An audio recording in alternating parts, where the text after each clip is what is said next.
벌써 한 달이 되어지고 1년이 되어지고 그것은 우리에게 세월이 되어집니다. 그리고 그 세월을 우리는 인생이라고 이야기하죠. 그런데 그 하루하루를 이렇게 표현해 보면 어떨까요? 걸음이라고요. 한 걸음 한 걸음이 모여서 우리 인생이 되어지는데, 그냥 걸음을 걷되 그냥 아무렇게나 이렇게 저렇게 걷는 것이 아니라 정확한 방향이 있어야죠. 그리고 그 방향을 향하여서 곧게 걸어가야죠. 예수 믿는 사람들은 누구일까요? 천성을 향하여, 천국을 향하여 매일매일 한 걸음씩 걸어가는 사람들이라고 그렇게 정의하고 싶습니다. 그런데 여러분, 우리가 걸어갈 때 그냥 걸어가는 게 아니라 걸어갈 때는요, 반드시 누군가를 만나게 되어지는데, 그 누군가를 만나서 혹은 무엇을 만나서 천국으로 가는데 도움이 되어지기도 하지만, 때로는 누군가를 만나서, 무언가를 만나서 천국으로 걸어가는 그 길에 방해가 되어줄 수도 있다고 하는 겁니다. 그러기에 좋은 사람 만났으면 좋겠다, 내가 제대로 걸어가야 되겠다 각오하고 소원해서 되어지는 것이 아니라, 그래서 우리에게는 능력이 필요한데 어떤 능력이냐? 지혜의 능력이 필요하다는 거예요. 그래서 우리는 지혜에 대해서 매달 셋째 주 토요일 2부 시간에 여러분들과 함께 이 지혜를 생각하면서 인생의 걸음을 생각해 보려고 합니다. 특별히 나와 주님과의 관계뿐만 아니라 나와 함께 동행하는 사람들, 그게 믿음의 친구들일 수도 있고요, 가족들이 될 수도 있고, 부모 자녀면 더 좋을 것 같고요, 3대가 모였다? 너무 행복할 것 같은 거예요. 그래서 여러분들과 함께 온가족 기도회라고 하는 타이틀을 가지고 매달 셋째 주 토요일 2부만 합니다. 우리가 위즈덤, 지혜라고 하는 주제를 가지고 여러분들과 함께 온 가족이 같이 읽고 같이 착정하고 같이 실천해 보면 여러분들에게 지혜의 힘이 생길 거예요. 그래서 야, 우리가 이렇게 행복할 수 있구나, 야, 우리가 이렇게 바른 길을 걸어갈 수 있구나, 여러분들에게 아주 구체적인 내용들을 여러분들과 나누고 또 실천해보고 함께 고백하는 귀한 시간입니다. 청년, 청장년들 뿐만 아니라 우리 온 성도들이 함께 이 자리에 모여서 온가족 기도에 여러분들 참여해 보셨으면 좋겠고요, 그 참여를 통하여 귀한 간증들이 여러분들에게 있었으면 좋겠습니다. 그림을 그렸어요. 그리고 이 그림을 여러 가지로 분할해서 한 장 한 장 띄어서 우리가 그림을 완성하는, 그렇게 우리가 주제와 키워드와 이렇게 퍼즐 그림을 준비했거든요. 그래서 다 그려서 이 그림이 완성되어지면 어느새 우리에게 지혜가 완성되어질 줄 믿습니다. 오늘 우리는 가상칠언 두 번째 말씀, 낙원에 대한 약속의 말씀 우리가 만나게 되어집니다. 그런데 오늘 말씀을 준비하면서 지난주의 말씀과 오늘의 말씀의 순서가 이게 그냥 매우 중요하구나, 이것을 깨닫게 되었어요. 첫 번째 말씀, 십자가에서 예수님께서 하셨던 첫 번째 말씀이 어떤 말씀이었죠? 용서의 말씀이었습니다. 첫 번째 말씀이 용서였다면 그 다음 이어지는 말씀이 낙원이다. 이 순서를 한번 묵상해 보세요. 왜 용서가 먼저고 그리고 천국, 낙원이 그 다음일까요? 천국을 만나기 위해서는요, 여러분, 반드시 용서라고 하는 그 허들을 뛰어넘어야 여러분 천국을 만날 수 있습니다. 지금 제가 방금 허들이라고 표현했는데요, 이렇게 표현해도 괜찮겠습니다.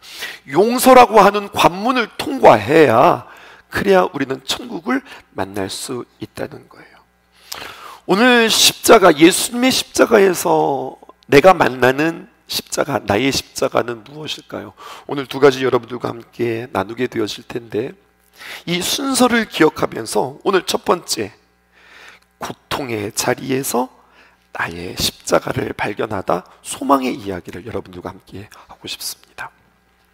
혹시 성경을 읽어보실 때 예수님께서 십자가에 못 박히는 장면은 마태복음, 마가복음, 누가복음, 요한복음 다 기록되어져 있는데요, 근데 혹시 이런 차이를 발견하셨어요? 어떤 차이인가 하면, 마가복음에서 예수님 곁에 있었던, 예수님 십자가 곁에 있었던 그 사나이들 말입니다.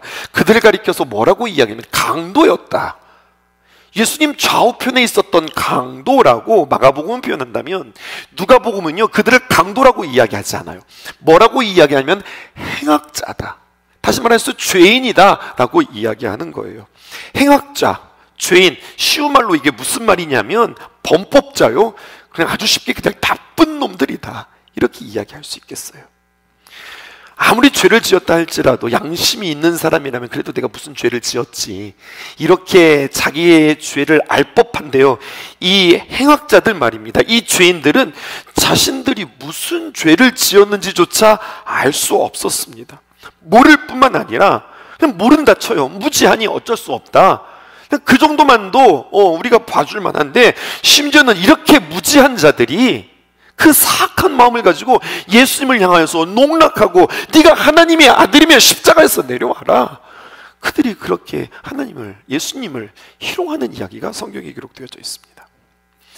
예수님이 가운데 계십니다. 그리고 양 옆에 강도들이 십자가에 못 박혀 있습니다. 그 이야기가 오늘 성경에 우리에게 이렇게 기록합니다. 누가복음 23장 39절에서 42절에 있는 말씀, 그 현장을 여러분들과 제가 함께 교독하도록 할게요. 제가 먼저 하겠습니다. 달린 행악자 중 하나는 뭐라고 표현되어 있어요? 행악자, 죄인이라고 표현하고 있죠. 비방하여 이르되 네가 그리스도가 아니냐, 너와 우리를 구원하라 하되. 40절, 하나는 그 사람을 꾸짖어 이르되 내가 동일한 정죄를 받고서도 하나님을 두려워하지 아니하느냐. 우리는 우리가 행한 일에 상당한 보응을 받는 것이니 이에 당연하거니와 이 사람이 행한 것은 옳지 않은 것이 없느니라 하고, 이르되 예수여 당신의 나라에 임하실 때 나를 기억하소서 하니. 행악자라고 했는데요, 죄인이라고 했는데요, 근데 그들이 말하는 것이 좀 다릅니다. 어떻게 다르냐?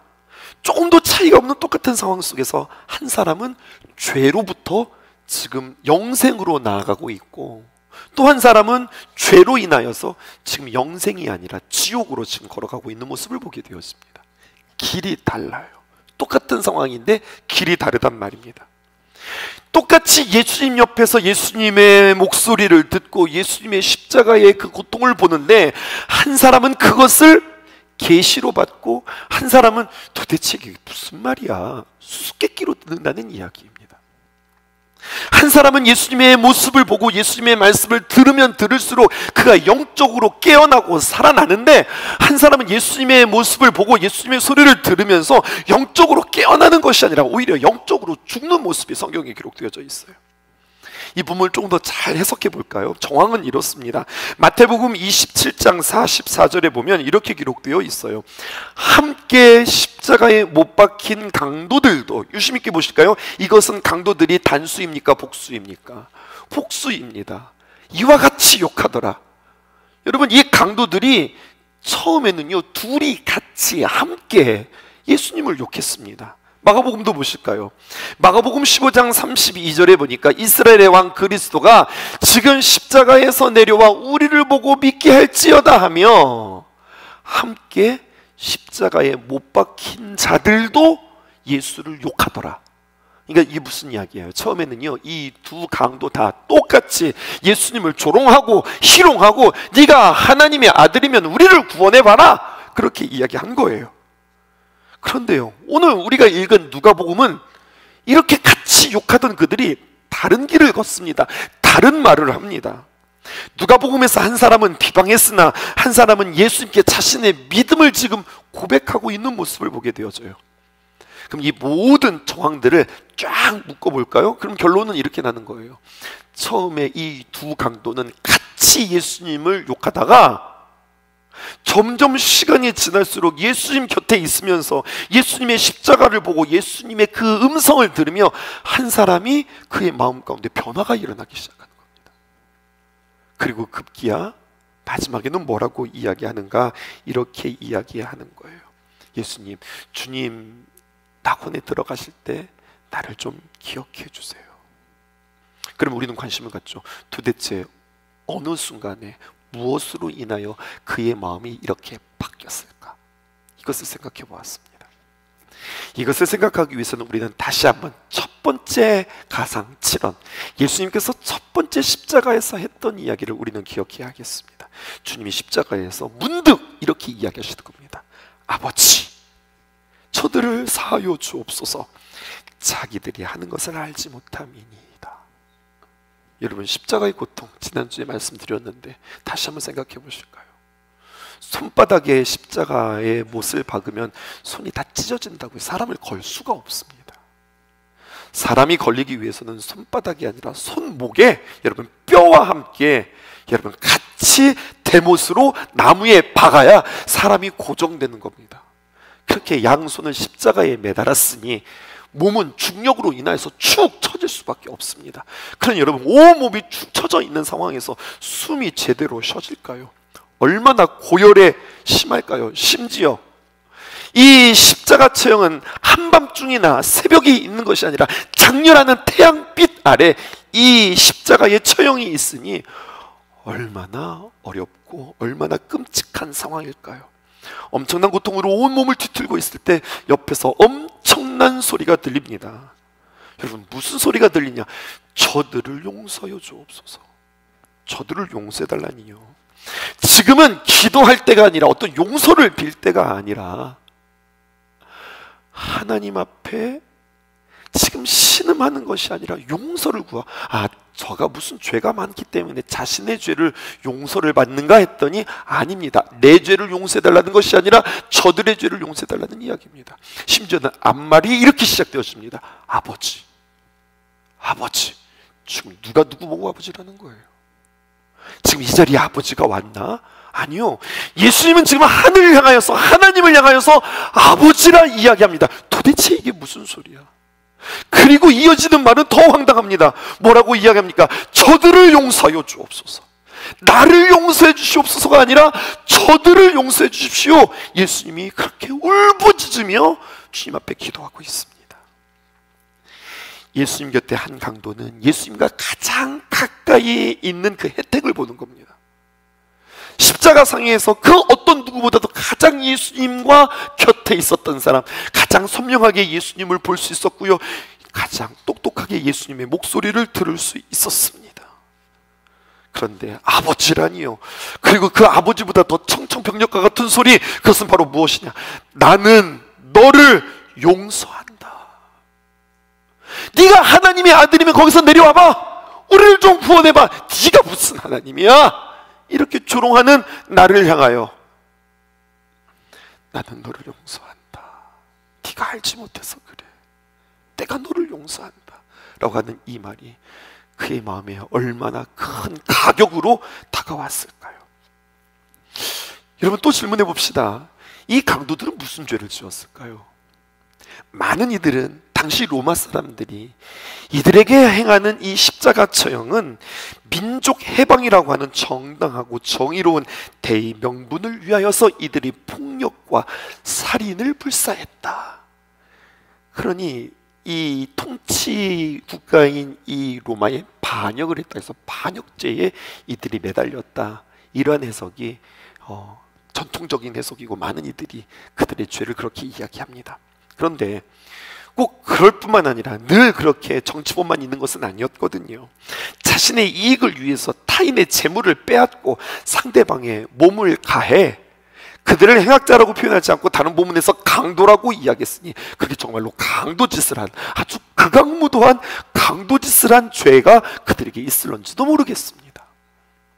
또 우리는 많은 범죄자들을 보면 알지만 그런 것이 아니라면 어릴 적 부모로 인하여서 받은 상처, 환경으로부터 받은 상처, 사회로부터의 불만, 이러한 자신의 상처를 극악한 방식으로 해결하고 해소했던 그들을 향하여서 심판하는 내용일 수도 있겠습니다. 무슨 죄로 그들이 매달렸는지 성경은 우리에게 이야기하고 있지 않지만 분명한 것 한 가지, 또 놀라운 것은 이들의 입속에서 이런 말이 나왔다는 겁니다. 그냥 예수를 조롱하고 나 좀 살려줘! 이런 말이 아니라 누가복음 23장 41절에 보니까 이런 말이 놀랍게도 나옵니다. 무슨 말이냐? 우리는 우리가 행한 일에 상당한 복을 받는 것이니 이에 당연하군요. 처음에는 저주하고 원망하고 살려달라고 막 몸부림쳤던 그들이 시간이 지나면 지날수록 어느새 자기 자신들을 보는 눈이 열리기 시작합니다. 그러면서 하는 말이 십자가의 고통 중에 이전에는 없었던 죄책감과 그리고 부끄러운 수치감이 자신들에게 몰려와 이제 인정하기 시작하는 거예요. 우리는 우리가 행한 일에 상당한 보응을 받는 것이니 이에 당연하거니와. 어쩌면 십자가 위에서 몸을 틀고 고통당하는 순간 죄 없이 죽어가던, 나 때문에 죄 없이 죽어갔던 사람들의 그 슬픈 눈동자가 그들 눈앞에서 어른거렸을런지도 모르겠습니다. 어쩌면 자신들의 행악으로 인하여서 죄 없이 죽어갔던 사람들의 그 괴로운 고통 소리가 자신의 귀에 쟁쟁이 들렸을런지도 모르겠습니다. 이제야 죄인이었음을 깨달았던 한 사람이 있었던 거예요. 그래서 그는 고백하는 겁니다. 당연하다. 이렇게 보응받는 것은 당연하다. 나는 내 죄로 벌받는 것이구나. 앞에서 우리가 쭉 상상해 보았던 그가 스스로 정의로운 일에 자신의 영혼을 던졌든, 아니면 욕심껏 그 사욕으로 인하여서 그 사욕을 챙기는 일에 전념하느라 살인을 범하였든, 헛헛함과 허망함에 더욱더 폭력과 강도진을 일삼았든, 여러분 그것들이 단 한 번의 시간들이 아니라 여러 번 그 일들이 중첩되어지고 진행되어지면서 마음은 시원해지고 후련해지고 충만하는 것이 아니라 희한하죠. 그런 일들, 내가 하고 싶은 짓들을 쭉 진행하면서 자신들의 마음은 점점점 나락으로 빠져들고 내 마음은 천국이 아니라 내 마음은 지옥이더라는 이야기예요. 그리고 이제상 죽을 때가 되니 깨닫게 되어지는 거죠. 뭐라고 깨닫습니까? 이제는 내가 용서하고 싶고 또 내가 용서받고 싶고, 그렇게 내가 죽음 이후에 낙원에 들어가고 싶다, 천국에 들어가고 싶다, 저 예수가 말하는 저 세상, 저 하나님 나라에 나도 가고 싶다라고 하는 생각이 그 마음 가운데 일어나는 거죠. 그리고 이야기합니다. 예수님, 당신의 나라에 들어갈 때에 나를 기억해 주십시오. 그때 옆에 있었던 강도가 이렇게 이야기하지요. 전혀 다른 이야기를 하는 겁니다. 23장 39절. 그의 마음에 변화가 있어서 자신의 죄를 깨닫고 나는 당연하다, 나도 용서받고 싶다, 나도 천국 가고 싶다라고 하는 마음의 진전들이 있었던 반면, 한 사람은 어떻게 나락으로 빠지느냐 이렇게 되는 거예요. 여전히 욕하고 있네요. 여전히 분노하고 있네요. 달린 행악자 중에 하나는 비방하여 이르네. 신기하지 않아요? 죽는 순간까지 이럴 수도 있구나. 여러분, 죽는 순간까지도 비방할 수 있구나. 네가 그리스도가 아니냐, 너와 우리를 구원하라. 지금 이렇게 이야기하는 거예요. 십자가의 한 강도는 자신의 몸이 온통 묶여 있을 때 자신이 유일하게 움직일 수 있는 그 혀로 주님께 자신의 영혼을 부탁하는 말을 했다면, 한 강도는 십자가에 온통 묶인 채 자신의 혀로 유일하게 할 수 있는 그 혀를 가지고 구원을 말하기보다는 비방을 말하고 있더라는 이야기예요. 그가 다시 한번 이야기합니다. 41절 보실까요? 여러분, 이 이야기를 하는 이 강도의 마음은 어떤가 한번 상상해 보세요. 우리는 우리가 행한 일에 상당한 보응을 받는 것이니 이에 당연하거니와. 이 사람이 행한 것, 예수를 말하는 거지요. 예수님을 말하는데 옳지 않은 것이 없느니라 하고, 주님을 향하여서 42절 이르되 예수여, 당신의 나라에 임하실 때에 나를 기억하소서. 이렇게 이야기하자 예수님은요, 십자가에서 가장 긴 말을 하십니다. 가장 긴 말을 하십니다. 뭐라고 말씀하시느냐? 예수께서 이르시되 내가 진실로 내게 이르노니 오늘 내가 나와 함께 낙원에 있으리라. 여러분, 그 숨가쁜 순간 속에서 그 구원의 문장을 하나도 빠짐없이 완전히 주님께서 그에게 들려주시는 이야기가 성경에 기록되어져 있어요.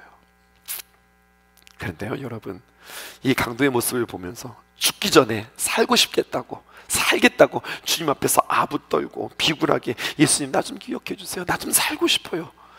이 기도는 치졸한 기도일까요? 여러분, 치졸한 기도가 아니라 이것은 치열한 기도다, 이렇게 말씀드리고 싶습니다. 위급한 상황 속에서 내가 살겠다고 몸부림치는 기도가 아니라, 여러분 기억하십시오. 이 기도는 우리가 배워야 할 기도예요. 예수여, 당신의 나라에서 나를 기억하옵소서. 우리도 그렇게 고백할 수 있기를 원합니다. 여러분, 나에게도 분명 이 죽음의 순간이 우리에게 찾아올 텐데, 물론 십자가에서 죽는 시간은 아니겠지만 그 죽음의 순간 우리는 셧다운 된다고 그러죠. 내 눈이 감기고 심지어는 내가 말을 할 수는 없어요. 하지만 나의 정신은 깨어있을 그때에 내가 생각하고 내가 생각으로 기도한다면, 아니 그래도 내가 힘이 있어서 내가 입을 벌려서 내가 주님께 기도한다면, 여러분 뭐라고 기도하시겠습니까? 오늘 성경은 우리에게 이렇게 기도하라고 가르쳐 주는 거예요. 예수요, 예수님, 예수님의 이름을 부르며 주의 이름을 부르는 자는 구원을 얻으리라 하였으니, 예수님, 당신의 나라에서 나를 기억하소서. 여러분, 이렇게 기도할 수 있기를 바라요. 오늘 십자가를 제가 그려보았습니다. 세 개의 십자가가 오늘 성경에 기록되어 있어요. 그리고 이 세 개의 십자가는 여러분들과 제가 모두가 다 어떤 십자가 하나는 분명히 거기에 우리는 묶여 있고 매달려 있고 의지하고 있고 지고 있는 거예요. 세 가지의 십자가가 이름이 다 다릅니다. 첫 번째 십자가는 어떤 십자가일까요? 여러분, 멸망의 십자가입니다. 혹시 이 멸망의 십자가 여러분들이 묶여 있지는 않을까요? 여러분, 또 하나의 십자가가 있습니다. 그 십자가는 어떤 십자가일까요? 저는 이 십자가를 회개의 십자가다라고 이름을 붙이고 싶어요. 그런데 여러분, 멸망의 십자가와 회개의 십자가가 아닌 또 하나의 십자가가 있습니다. 그것은 바로 어떤 십자가입니까? 승리의 십자가입니다. 여러분들은 어디에 매여 있는 것 같아요? 목사님, 멸망의 십자가는 아닌 것 같고요, 저희는 회개의 십자가에 있는 것 같은데요, 혹시 여러분들 그렇게 생각하세요? 갈라디아서 2장 20절에 너희는 여기에 매여 있다 주님께서 가르쳐 주세요. 뭐라고 말씀하시느냐? 이렇게 기록합니다. 내가 그리스도와 함께 십자가에 못 박혔나니. 어디에 묵혀 있다고요? 그리스도와 함께 십자가에 못 박혔는데, 그 십자가는 회개의 십자가도 아니고 또 멸망의 십자가도 아니고 승리의 십자가에 묶여 있다. 오늘 주님이 우리에게 말씀해 주시는 거예요. 그런즉 이제는 내가 사는 것이 아니요 오직 내 안에 그리스도께서 사시는 것이라. 이제 내가 육체 가운데 사는 것은 나를 사랑하사 나를 위하여 자신을 버리신 하나님의 아들을 믿는 믿음 안에서 사는 것이다.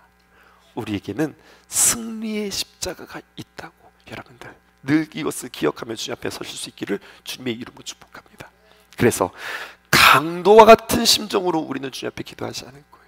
승리의 십자가가 우리에게 경험되어지고 승리의 십자가가 우리에게 묶여있는 한 우리는 두렵고 떨리는 마음으로 내가 낙원에 갔으면 좋겠습니다, 이것이 아니라, 주님 아시지요? 예수여, 당신의 나라에서 나를 기억하소서. 이 땅에서 내가 주님과 함께 묶여 있었던 나의 삶을 기억하소서 고백하는 저와 여러분들 되었으면 참 좋겠습니다. 마지막 한 가지만 더 보실까요? 고통의 자리라고 하는 이 오타입니다. 고통이라고 쓰면 안 되고요, 저는 이렇게 사실을 썼어요. 강도의 자리에서 나의 십자가를 발견하다. 바로 원수입니다. 분위기를 좀 전환해 볼까요? 유행가 가사에 님과 함께라고 하는 노래 혹시 여러분들 아실까요? 노래를 하려다가 쑥스러워서 노래는 못하겠습니다. 저 푸른 초원 위에 그림 같은 집을 짓고 사랑하는 우리 님과 한 100년 살고 싶어. 여러분, 이 노래처럼 살아간다면 얼마나 좋을까요? 저 푸른 초원 위에 정말 멋진 땅 위에 그림같이 예쁜 집을 짓고 말입니다. 그리고 내가 좋아하고 또 나를 좋아해주는, 내가 사랑하고 또 나를 사랑해주는 그 누군가와 함께, 그 사람들과 함께 같이 먹고 같이 즐기고 같이 살면서 그렇게 한 100년을 산다면 여러분, 이게 천국 아닐까요? 이게 천국 아닐까요? 그런데 여러분, 우리의 현실은 어떨까요? 우리의 삶의 자리는 어떨까요? 참 황당하기도 하고 속상한 건 뭐냐면요, 내가 참 사랑하고 좋아하는 사람들은 왜 이렇게 일찍 떠나냐 말이에요. 내가 참 좋아하고 내가 사랑하는 사람들은 왜 이렇게 멀리 있냔 말이에요. 반면에 내가 원하지 않고 내가 싫은 사람은요, 마치 북박이 장롱, 혹시 아세요? 이건 빼도 박도 못하는 북박이 장롱처럼 혹은 꺽딱지처럼 그냥 내 곁에 그냥 딱 붙어 있는 거죠.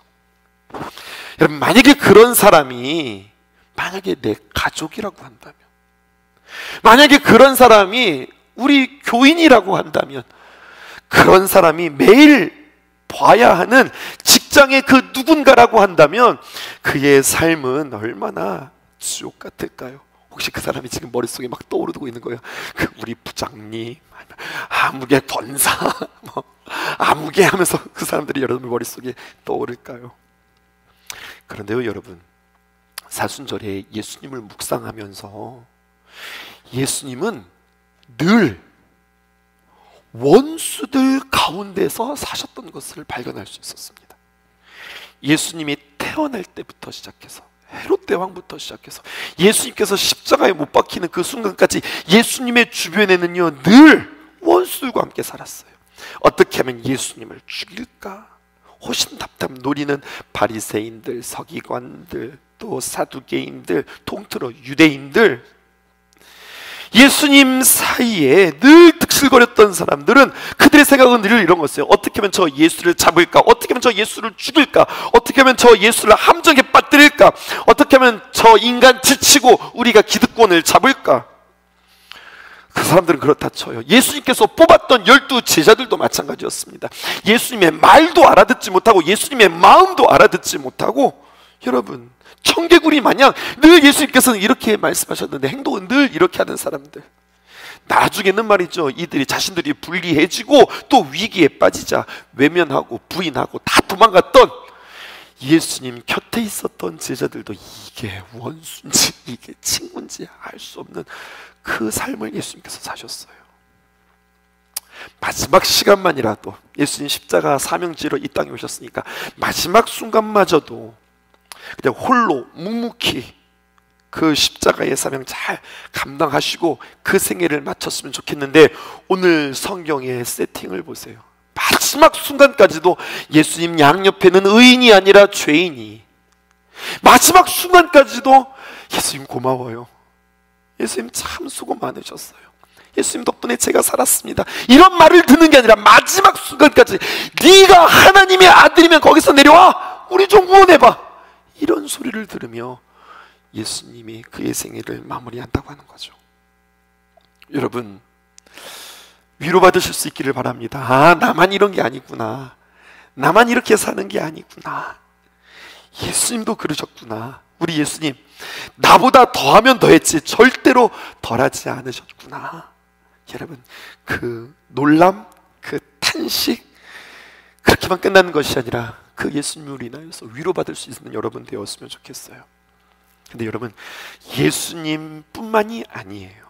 역사를 돌아보게 되면 우리 3월의 말씀도 그렇지만, 우리가 무릇 예수 안에서 경건하게 살고자 하는 자는 박해를 받는다고 이야기했는데, 역사를 돌아보면 많은 이들이, 믿음의 사람들이 정말 그렇게 살았구나 보게 되어져요.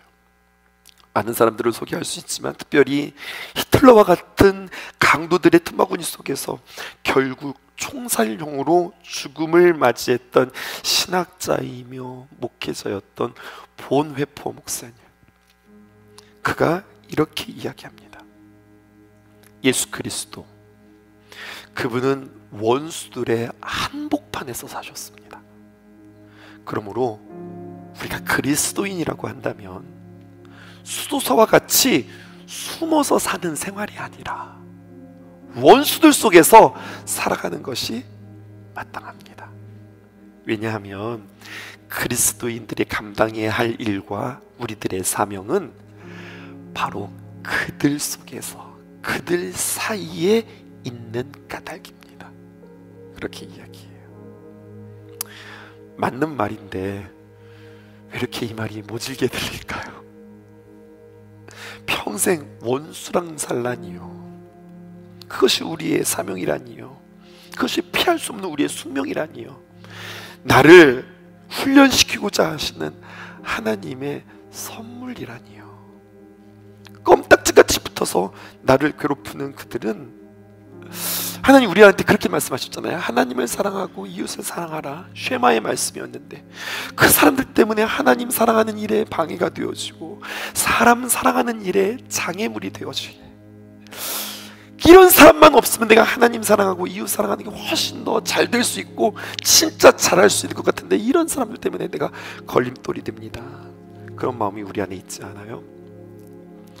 여러분, 제가 오늘 이 문장을 여러분들에게 드릴 테니, 그리고 카카오 플러스 통하여서 여러분들의 카카오톡에 넣어 드릴 테니 하루하루 이 글을 한번 읽어보세요. 이렇습니다. 원수의 얼굴을 통하지 않고는 하나님의 얼굴을 보지 못합니다. 원수의 얼굴이요? 그건 원수의 얼굴, 마귀의 얼굴이 아닙니다. 원수의 얼굴은 다름 아닌 내 얼굴이고, 원수의 얼굴 속에서 우리는 하나님의 환한 얼굴을 볼 수 있습니다. 그렇게 볼 수 있을 때 비로소 나는 그분을 닮는 얼굴이 됩니다. 여러분, 성경에 보면은요, 다윗을 만들기 위해서 하나님께서는 다윗을 닮은 사울을 붙여줬어요. 야곱을 다루기 위해서 야곱을 닮은 라반 삼촌을 붙여줬어요. 신기하지 않습니까? 요셉이요? 요셉을 다루기 위해서 요셉을 닮은 보디발 아내를 주님께서 선물로 그들에게 붙여줬어요. 그러니까 뭐가 지혜냐? 그 모습을 통하여서 그 모습에 내 모습이 있네, 이거를 발견하는 사람, 그 사람이 하나님의 얼굴을 보는 사람이에요. 더 나아가 여러분, 처음부터 1부터 10까지 모두가 다 원수 같고 못마땅하고 미운 것만 있는 건 아니에요.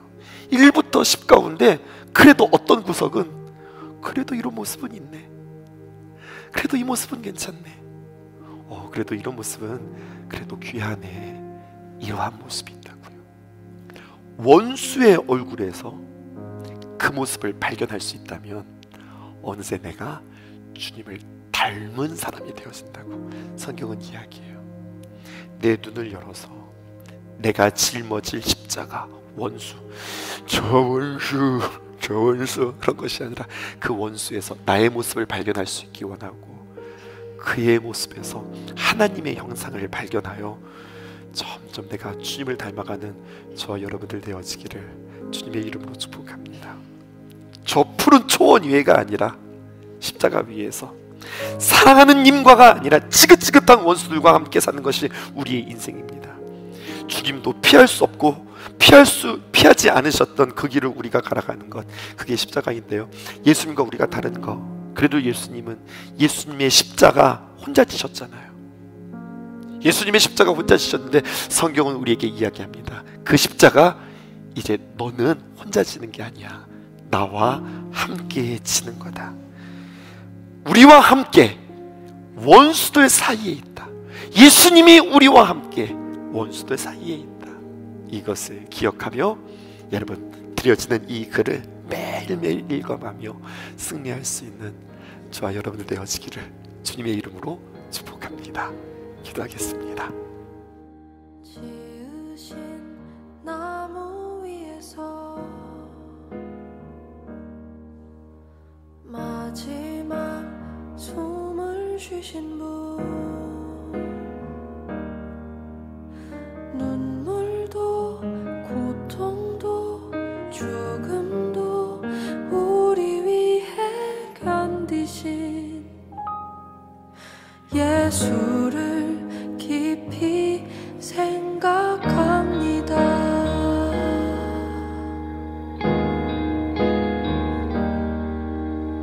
무례한 함성 속에서 홀로 고요하신 분,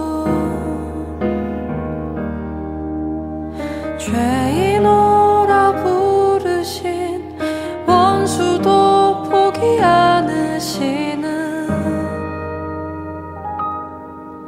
예수를 깊이 생각합니다.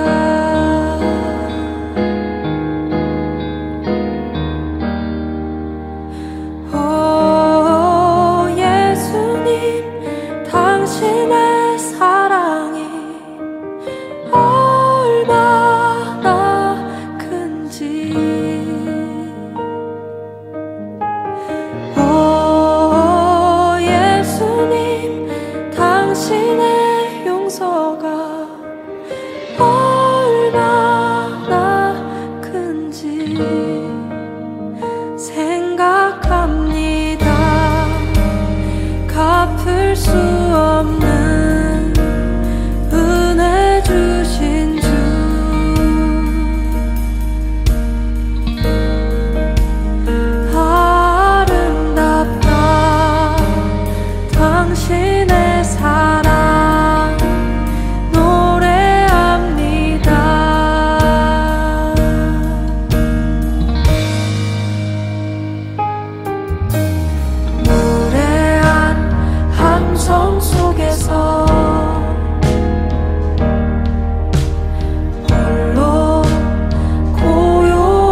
사랑이 얼마나 큰지. 오 예수님 당신의 용서가 얼마나 큰지 생각합니다.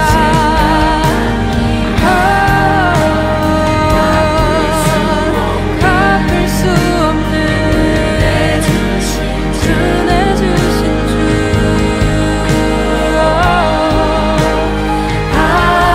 아름답다 당신의 사랑.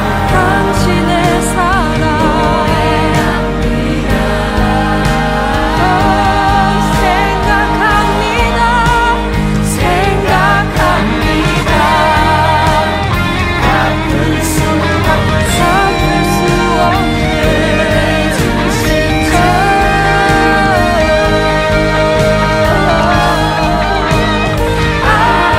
아름답다 당신의 사랑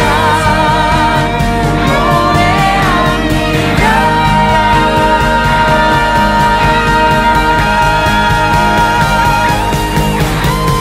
오 예수님 당신의 사랑이 얼마나 큰지. 오 예수님 당신의 용서가